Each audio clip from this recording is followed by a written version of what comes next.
عناق سلمان خان الحبيب السابق لإشواريا راي وأبهيشيك باتشان الزوج الحالي لإشواريا يظلم الجميع. لطالما كانت قصة عشق إشواريا راي وسلمان خان محط الأنظار الجميع، ولتعود مرة أخرى إلى الواجهة بعد أن تصدر اسم إشواريا وسلمان محركات البحث في الهند، ويصبح حديث المواقع التواصل الاجتماعي بسبب زوجها وعشيقها السابق، حيث في خطوة مفاجئة تبادل الممثلان سلمان خان وأبهيشيك باتشان العناق للمرة الأولى في حفل عيد ميلاد المنتج آناند بانديتو الذي أقيم في مومباي يوم السبت.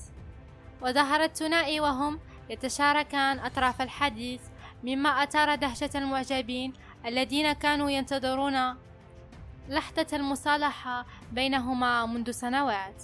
وغاب عن الحفل زوجة أبهيشيك الممثلة الهندية إشواريا راي، مما أثار التكهنات حول أسباب غيابها، واعتبر البعض أن غياب إشواريا هو دليل على عدم رغبتها في لقاء سلمان خان الذي كانت معه على علاقة في الماضي.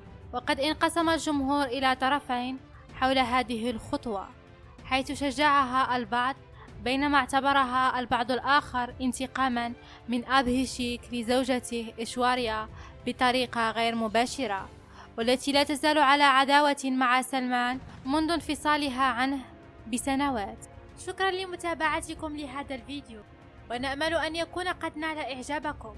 إذ كان لديكم أي تعليقات أو أسئلة فلا تترددوا في تركها لنا في قسم التعليقات أسفل الفيديو، ولا تنسوا الاشتراك في قناتنا وتفعيل الجرس ليصلكم كل جديد. شكرا لكم مرة أخرى، ونتطلع للقائكم في فيديوهات قادمة.